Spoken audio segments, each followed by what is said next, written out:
అందరికీ జై శ్రీరామ్. పిఎం కిసాన్ యోజన అంటే మోడీ పైసలు మన ఖాతాలో ఆల్రెడీ పడతా ఉన్నాయి. చాలామందికి మెసేజ్లు కూడా వచ్చినాయి.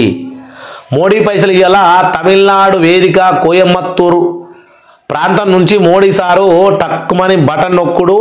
భారతదేశంలో ఉన్న 24 రాష్ట్రాలు, 28 రాష్ట్రాలు అయితే 24 అంటాడేంద్ర అనుకోకుంది. 28 రాష్ట్రాలలో 4 రాష్ట్రాలకు ఆల్రెడీ ముందుగా లేచేసిండు.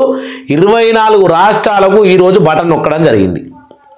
మరి బటన్ నొక్కిండు, మాకు పైసలు రాలేదని చాలామంది నన్ను అడుగుతూ ఉన్నారు. కానీ మీకు ఈ ప్రాబ్లాలు ఉంటే మీకు డబ్బులు రావు, మీ ఐడి అనేది బ్లాక్ అవుతుంది, పెండింగ్లో ఉంటాయి, పైసలు ఎట్టు పోవు, మీ డబ్బులు మీ ఖాతాలో పడతాయి. ఓపిక పట్టుండ్రి ఈ యొక్క నవంబర్ చివరి దాకా. అలాగే నేను చెప్పే ఈ విషయాలను పద్ధతిగా ఫాలో చేయండి. చాలామంది ఏమంటా ఉన్నారు, మేము గవర్నమెంట్ ఆఫీసులో చుట్టూ తిరుగుతున్నాము, వాని దగ్గరికి పోయినాము, వీని దగ్గరికి పోయినాము, ఇంత లంచం పెట్టినా అంత లంచం పెట్టినాము. ఆంధ్రప్రదేశ్ అన్నదాత సుఖీభావ గురించి ఒక అన్న కామెంట్ పెట్టిండు. అన్న, నాకు ఇప్పటి వరకు అన్నదాత సుఖీభావ గురించి నేను ఆఫీసుల చుట్టూ తిరిగి చెప్పులు అరిగినాయి. ఏ ఆఫీసులోకి వెళ్ళినా కానీ కొత్తగా ల్యాండ్ తీసుకున్నా నాకు రిజిస్ట్రేషన్ అయింది, అన్నీ చేయించుకున్నా, భూమి నా పేరు మీద ఉన్నది. అన్నదాత సుఖీభావకు అప్లై చేసుకుంటే డబ్బులు అడుగుతూ ఉన్నారు, లంచగొండిలు అని మాట్లాడిన వైద్యం. ఆంధ్రాలో కాదు, తెలంగాణలో కూడా చాలామంది మన వీడియోల కింద కామెంట్ పెట్టుడు. ఈ దోపిడీగాళ్లకు రైతులకు సహాయం చేసేటువంటి పంట పెట్టుబడి సాయం రా నాయన. ఇది మీ లెక్క మేము రాజకీయ నాయకులమో వాళ్ళమో వీళ్ళమో కాదు. లక్షల లక్షలు కోట్లు ప్రాజెక్టులు కట్టుకుంటా మింగేసి బంగ్లాలు కట్టడానికి రైతులం బాబు, రైతులం. వచ్చింది ఏదో చేతులకు 2000 రూపాయలు, అన్నదాత సుఖీభావ అంటే 5000, తెలంగాణలో అయితే 6000 రూపాయలు రైతు భరోసా ఎత్తా ఉన్నాడు ఈ ద్వారా.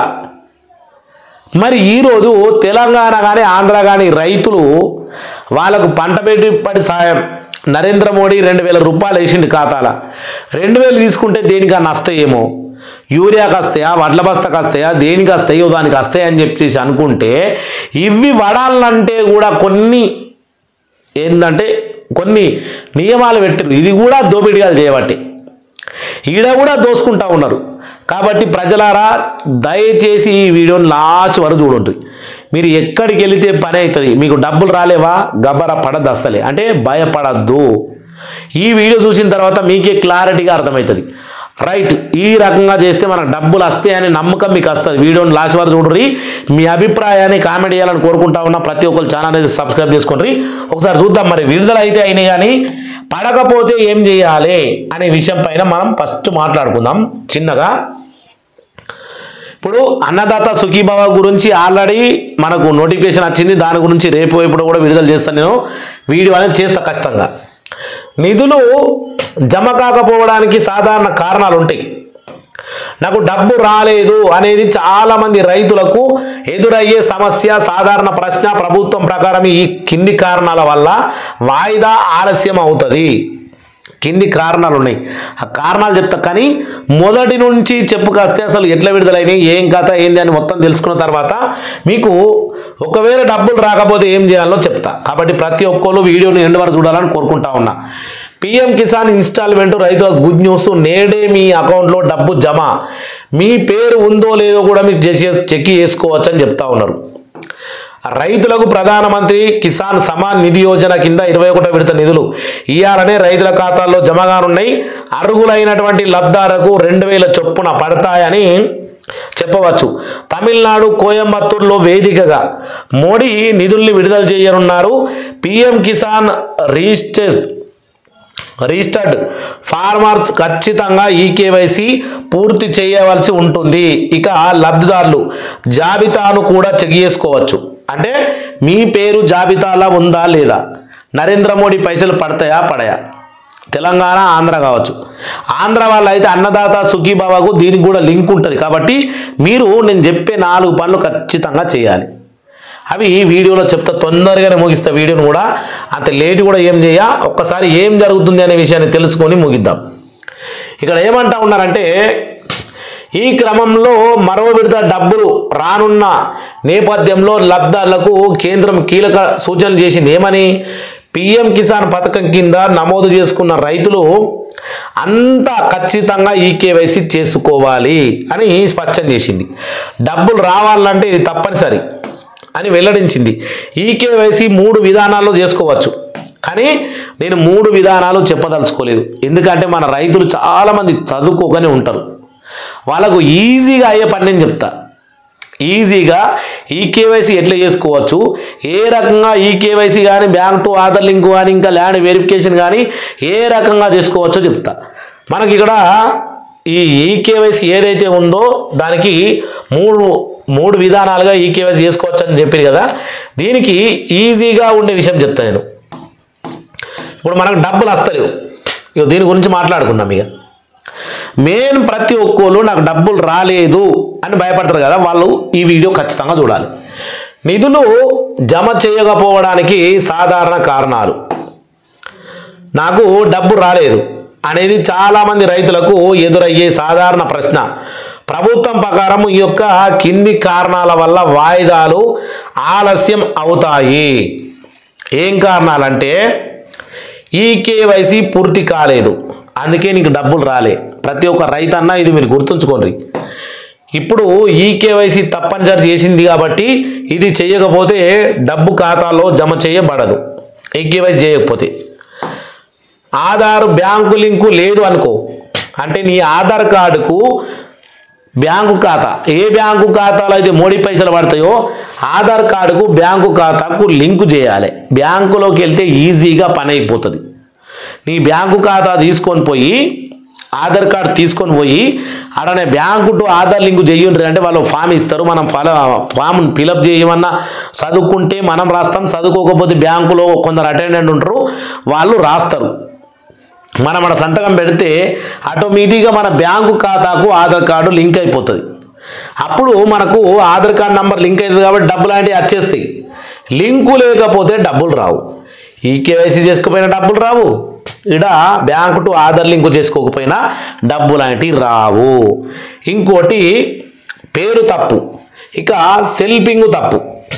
బ్యాంకు రికార్డుల్లో పేరు మరియు ఐడి పత్రంలో తేడా ఉంటే చెల్లింపు బ్లాక్ చేయబడుతుంది. క్లియర్గా చెప్తా ఉన్నారు. నీకు ఏదైతే బ్యాంకు ఖాతాలో ఐఎఫ్ఎస్సి కోడ్ కానీ పేరు కానీ ఏదన్నా తప్పున్నా కూడా మనకు డబ్బులు రావు. ఇక ఐడి పత్రంలో అంటే నీ భూమి ధృవీకరించినప్పుడు కానీ ఏమైనా తప్పు జరిగినా కూడా రావు, అంత చిట్టు చేసిరు ఇప్పుడు. ఇంకా మరి ఇవన్నీ ఉన్నాయనుకో మనకు డబ్బులు రాలేవు. పెద్ద మనుషులు అనుకుంటూ ఉంటారు వీడియో చూసేటోళ్ళు, మేము యాడికోవాలి, యాడికోతే మాకు ఈ ప్రాబ్లం సాల్వ్ అవుతుంది అని అంటే ఇగో ఈడికి పోవాలి. నాకు సమస్య ఉంటే, ఇప్పుడు నేనే అనుకో నాకు సమస్య ఉంది, నేను ఏడిపోతా, నాకు సమస్య ఉంటే నేను ఎక్కడికి సంప్రదించాలి? ఇది నా మైండ్ థింక్ ఆలోచన. నేను ఎవరిని సంప్రదించాలి? మనకు చెప్పేటోళ్ళు లేరు. ఎప్పుడేమన్నా గవర్నమెంట్ ఎంప్లాయీస్ చాలామంది దోసుకుంటా ఉన్నారు అని మనకు రైతన్నలు కామెంట్ పెడతా ఉన్నారు. రైతుల దగ్గరికి వెళ్ళి దోసుకుంటూ అమాయకులను చూసి దోసుకుంటూ చాలా తప్పని చెప్తా ఉన్నా. అదొకటి. మనం ఏం చేయాలి? మనమే తెలివి సంపాదించుకోవాలి. ఈరోజు ఏ దోపిడీగాలను నమ్మాల్సిన అవసరం లేదు. మన తెలివి మనం సంపాదించుకొని ఇక్కడ డబ్బులు జమ కాకపోతే, డబ్బు జమ కాలేదు, డాక్యుమెంటేషన్ సమస్య ఉంటే రైతులు ఈ కింది పద్ధతులను ఉపయోగించవచ్చు. ఏది? మన సమీపంలో ఉన్నటువంటి సిఎస్సి కేంద్రాన్ని సంప్రదించండి. సిఎస్సి కేంద్రం అంటే ఏంటి అంటే సెంట్రల్ గవర్నమెంట్కి సంబంధించినటువంటి ప్రతి దరఖాస్తు, కిసాన్ క్రెడిట్ కార్డు కావచ్చు, ప్రధానమంత్రి కిసాన్ యోజన కావచ్చు, అటల్ పింఛన్ యోజన కావచ్చు, అలాగే మనకు సంబంధించి ఇంకా లేబర్ కార్డు కావచ్చు, ఇలా ప్రతిదీ సిఎస్సి సెంటర్ నుంచి మనం దరఖాస్తు అనేది చేసుకోవచ్చు. కాబట్టి ఈ సిఎస్సి సెంటర్ అనేది డిస్టిక్కు 7 నుంచి 8 వరకు ఉంటాయి. ఒక డిస్టిక్, అది తెలంగాణలో అయినా ఆంధ్రలో అయినా. మీరు ఈ కేంద్రానికి సిఎస్సి కేంద్రానికి వెళ్తే ఇక్కడ మనకి ఏం చెప్తారు అంటే ఈ KYC, documentation corruption, bank linking అన్నీ చేయవచ్చు. అన్నీ ఒక్క దగ్గరనే చెక్ చేస్తే డైరెక్ట్ చెప్తాడు. అదే అన్నట్టు డాక్టర్ దగ్గరికి పోయిన తర్వాత మన రోగం బాడీ స్కాన్ అంతా చేసిన తర్వాత నీకు ఏముందో చెప్పడా? ఆ రకంగానే సిఎస్సి సెంటర్కి వెళ్ళిన తర్వాత మోడీ పైసలు పడతలేవు సారు అని అంటే నీకు ఏ రకంగా ప్రాబ్లం ఉందో ఆ రకంగా చెప్తాడు. ఆ రకంగా పద్ధతులు ఫాలో అయితే ఆటోమేటిక్గా అన్ని సాల్వ్ చేస్తారు. అడ పని అయిపోతుంది.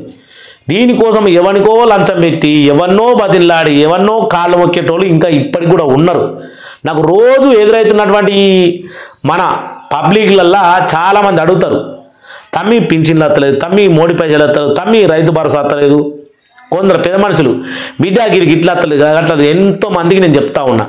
కానీ ఇంకా కూడా మోసపోతారు ఉన్నారు అనేది నాకు చాలా మంది దృష్టికి వచ్చింది, తెలుసుకున్నా కాబట్టి నేను మాట్లాడుతూ ఉన్నా. మోసపోవుడు కంటే తెలివి తెలుసుకోవడం చాలా ముఖ్యము. మనం తెలివి తక్కువలమైతేనే ఎదుటోడు మనం దోసుకొని రెడీగా ఉంటాడు. అది గుర్తుంచుకోవాలి ప్రతి ఒక్క రైతన్నకు. ఇక మనకు ప్రభుత్వాలు ఇచ్చే పంట పెట్టుబడి సాయం ఏదైతే ఉందో అది ఇంత కట్టలు కావు.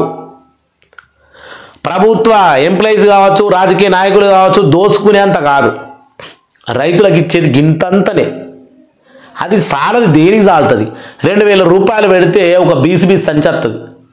తెలంగాణలో కానీ ఆంధ్రలో కానీ 1600, ఇంకా పుటాష్ అయితే 1800. మరి ఆయన ఈ మోడీ సార్ ఇచ్చే పైసలు ఒక పుటాషు వస్తుంది మాకు రైతులకు. మేము మోడీ పైసలు ఇచ్చే 2000తో బిల్డింగ్ అయితే కట్టం కదా. గవ్విడికి కూడా కకృతి పట్టినక్కడ మీరు ఎక్కడి మనుషులు అవుతారయ్యా నాకు అర్థం కాదు.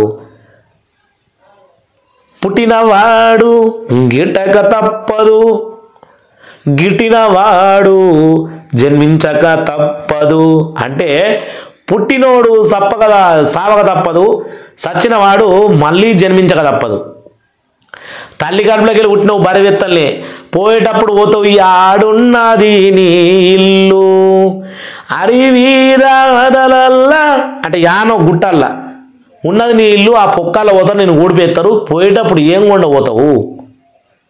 సమాజంలో మంచి పేరు.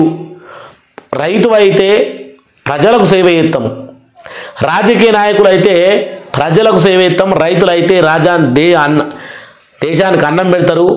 గవర్నమెంట్ ఎంప్లాయీస్ అయితే ప్రజల కోసం లంచాలు తీసుకోకుండా వాళ్ళకు సహాయం, మీ డ్యూటీ చేయాలి. సహాయం కాదు, మీకు గవర్నమెంట్ డబ్బులు ఇస్తుంది కాబట్టి. ఇది గుర్తుంచుకోవాలి. భగవద్గీతలో ఒక శ్లోకం ఉంటుంది, ఇదే అది ఇక దాని గురించి నేను చెప్పాల్సిన అవసరం లేదు ఇప్పుడు. కానీ ఎందుకంటే వీడియో కూడా లెంత్ అయితే ఉన్నది, చెప్తా ఎప్పుడన్నా.